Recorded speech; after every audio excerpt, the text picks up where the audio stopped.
From July 28, 1914 to the 11th of November 1918, the British Empire and most European countries experienced the first of two horrific world wars in our history. The nations needed soldiers to fight these wars from the very start, and no matter what was happening on the front lines, needed to keep the morale high, to believe in their cause and to hate the enemies. Without this motivation, troops would not volunteer to fight their wars. The definition of propaganda is information of an especially biased or misleading nature, used to promote a political cause or viewpoint. Every country in the Great War started circulating propaganda in many different forms. Germany bought all their major newspaper and magazine publishing companies and turned them into propaganda about their successes in the war, even when there were none. There were three main kinds of propaganda circulating during the Great War. Frontline propaganda, to increase your soldiers' morale and hate for the enemy. Home front propaganda, which was aimed at the population at home.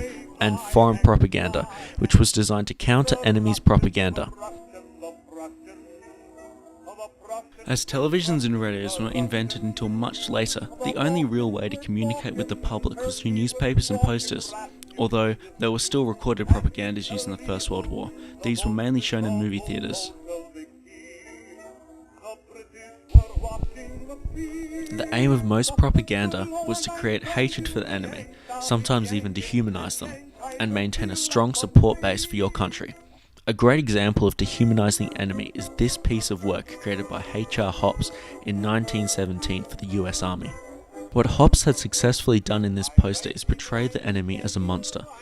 This ape represents the Germans, holding a woman in one arm and a bloodied baseball bat reading Kultur in the other. Kultur was a word widely used by the Allies during the First World War, as it is derogatory to all elements of German culture. The woman in his arm would have conveyed the idea to many men that they would be protecting their women from the evil that was the German army. The poster offers a chance to destroy this beast if you enlist in the US Army. From a psychological point of view, this poster would have done very well in installing hatred for the Germans in the US. These recorded propagandas use similar techniques. This first video shows a gorilla dressed as a German soldier crushing the world, which is a fairly over-dramatized version of what the Allies believed the Germans would do if they won the war.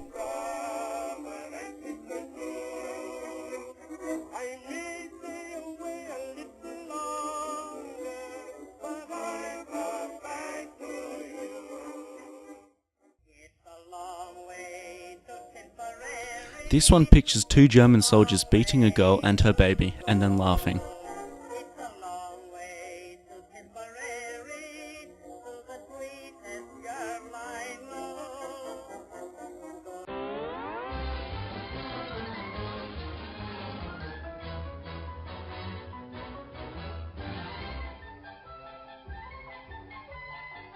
Another method of getting your population to join the army was use their national pride.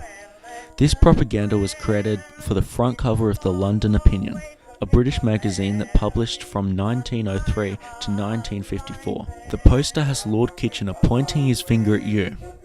Lord Kitchener was already considered a war hero when the First World War broke out. He could have been considered a national icon. On the 5th of August 1914, he was promoted to the Secretary of the State for War. The text reads, "Your country needs you." This poster uses a national icon to deliver a very personal message to employ your sense of national pride. It was rumoured that the British Army received its highest number of volunteers the week the poster was released, and those numbers have never been reached again, making this poster the stuff of legend. Being a relatively new British colony, Australia was desperate to prove itself to England during the First World War and needed a large army to do so. This poster by J. Newland captures that desperation, while also adding an element of fear by stating that Australia will become New Germany if men don't enlist. The text reads, "Save her from this shame." This can be interpreted one of two ways, either as being shameful if Australia is captured by Germany, or as shameful if Australia doesn't do its bit for the war. Even though Germany would likely never capture Australia, it is still a great tactic for the government to put the idea in people's heads and use their fear and national pride to get soldiers to enlist. In this Australian propaganda, we see a wounded Anzac soldier standing over a dead Turkish soldier. The text possibly refers to the Battle of Hill 60, one of the bloodiest battles the Anzac soldiers faced during the Gallipoli campaign. This generic Anzac soldier appeared in many Australian propagandas.